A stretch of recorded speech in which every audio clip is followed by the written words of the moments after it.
E aí, meus tartarugas bidos, e aí, meus bidos mutantes, e aí, meus bidos ninjas. Bom, galera, hoje estamos aqui novamente para falar de Tartarugas Ninjas, desta vez do volume 3, entregue pelo Pipoca e Nanquim, e eu não poderia estar mais feliz do que falar do retorno do time a Nova York. Você é o problema, Léo. Isso é uma droga, odeio me sentir assim. Você sabe que temos que voltar. Estamos morrendo aqui, apodrecendo de dentro pra fora, e a culpa é sua. A gente espera, e mesmo assim você não faz nada. Se não vai fazer o que é certo, eu faço. Eu já vou começar admitindo que eu desanimei deste encadernado logo na hora que o Pipoca e Nanquim anunciou que todo o arco envolvendo o Destruidor só iria acontecer ao final deste volume. Ou seja, antes disso, a gente teria histórias enrolando até chegar neste momento. Por mais que eu entenda o lance de enrolar para empolgar mais quando acontecer o assunto que tá todo mundo esperando, eu também acho que isso dá uma baita desanimada, sabe? Você perde o pique de ver o que você queria tanto ver. Infelizmente, isso aconteceu comigo. Por mim, eu teria feito exatamente um arco de 5 edições incríveis, entendeu? Exatamente as duas últimas do volume 2, onde eles enfrentam o Destruidor, perdem, eles se reerguem ao final da outra edição, e aí essas outras 3 em seguida já vêm pra batalha para o retorno a Nova York, que é as últimas 3 aqui.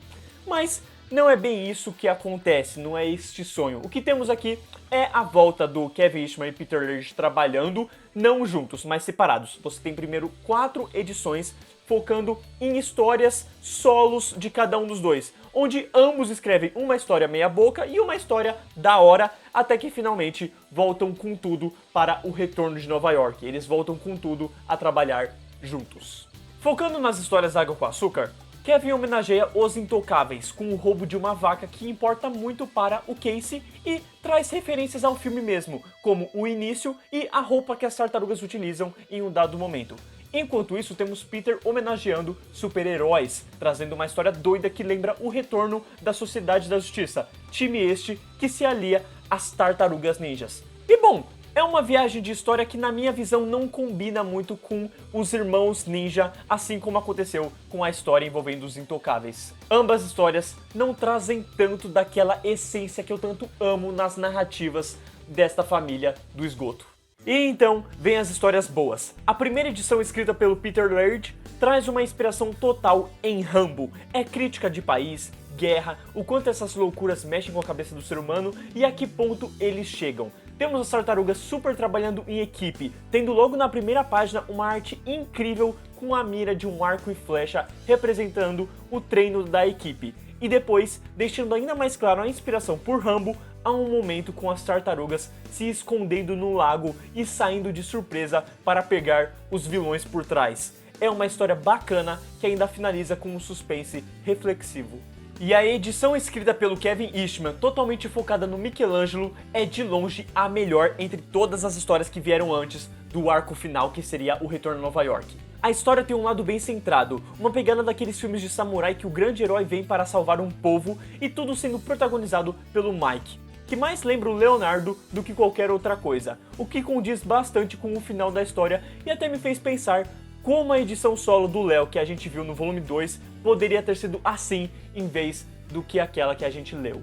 Fica o destaque dos extras dessa edição focada no Michelangelo, onde o Kevin Eastman comenta que antes de surgir a ideia dessa história solo do Michelangelo, ele havia pensado em uma história focada em um último Ronin, uma última tartaruga que sobreviveu a todos os percalços que aquela equipe já sofreu e que futuramente a gente veria ganhando vida, né? Na época eles não conseguiram terminar a ideia, não pensaram em mais nada, sabe? Teve uma ideia, mas não botou pra frente e a gente já pode ver que hoje em dia essa ideia foi pra frente, tá tendo uma história sendo publicada lá nos Estados Unidos e a gente só fica aqui aguardando um volume sendo entregue aqui para nós pelo Pipoca e Nanquim.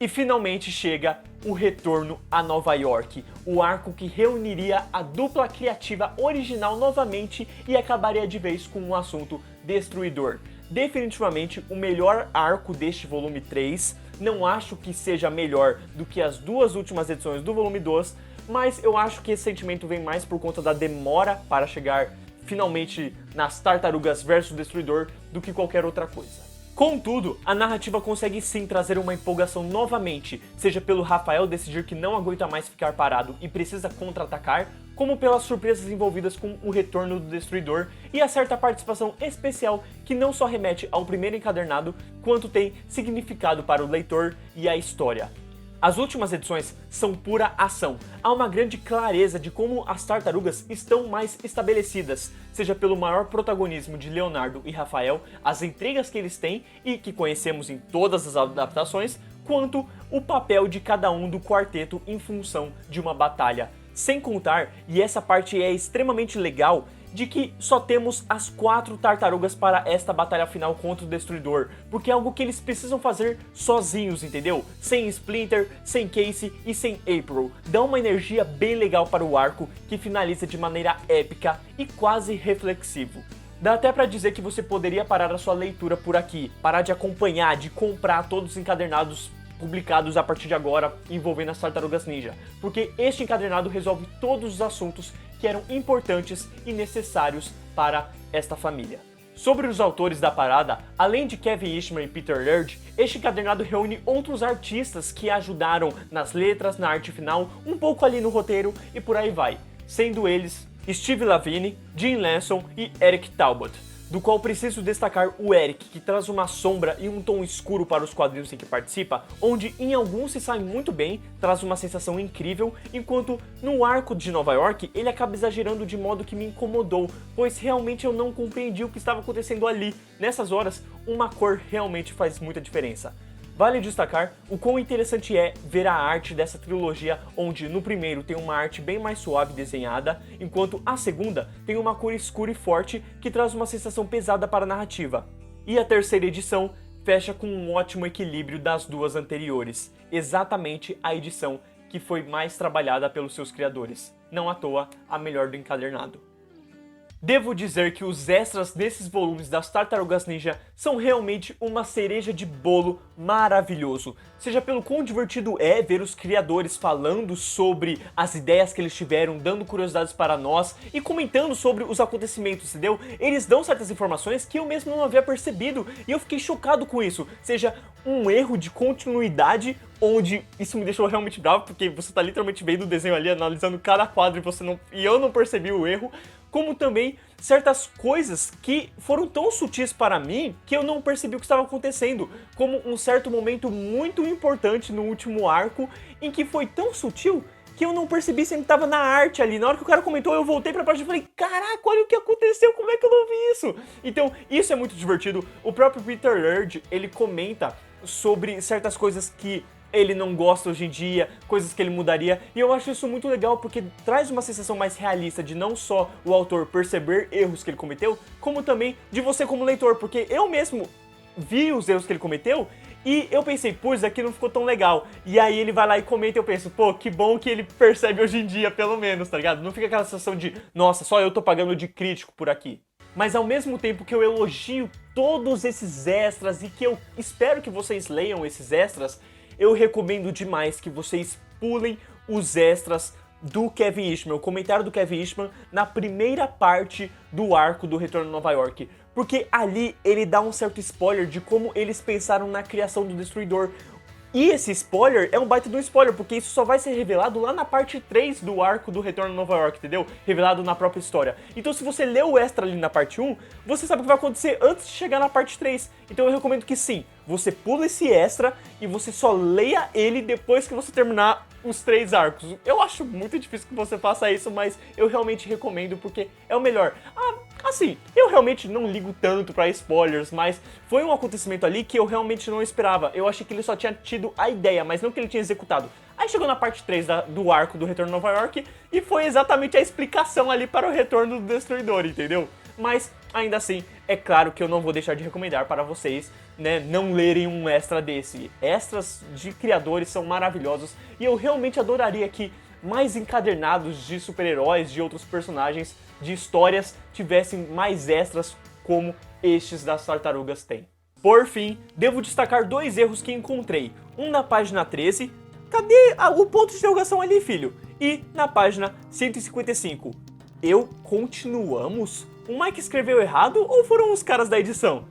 Tá, é o seguinte, eu sei que pode parecer que eu errei ao falar deste erro, mas o Splinter ali tudo indica que é com quem o Michelangelo está falando, entendeu? Porque o Splinter simplesmente não aparece nessa história, então ali deveria ser, e eu continuo, principalmente porque ele fala, eu continuo vagando à procura dos meus irmãos.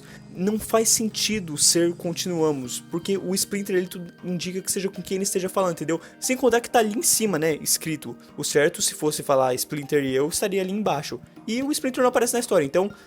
não faz sentido. Eu só queria corrigir caso vocês olhassem e pensassem, oxe, mas Davi, tá certo. Enfim, se foi um erro dos Estados Unidos, não tem muito o que fazer. Por mais que seria bem legal se a PN tivesse corrigido isso para nós como leitor mesmo, né? Fazer aquela boa graça pra gente e melhorar alguma coisa. Agora, se foi o erro da PN, poxa, PN, não esperava isso de vocês. Este encadernado foi o que menos me pegou por conta das suas primeiras 4 edições. Mas que por conta do arco do Retorno a Nova York ser tão bom, eu o coloco em segundo lugar entre os 3 volumes que a PN já lançou sobre as tartarugas, deixando-o apenas atrás do volume 2. Em um ranking assim de melhores encadernados das tartarugas, eu coloco ele em segundo por conta do Retorno a Nova York, deste arco incrível. Se não fosse este arco, cara, nossa, realmente já estaria lá embaixo entre os encadernados das tartarugas. E, enfim, fica agora a expectativa para o volume 4, o que nos trará de bom.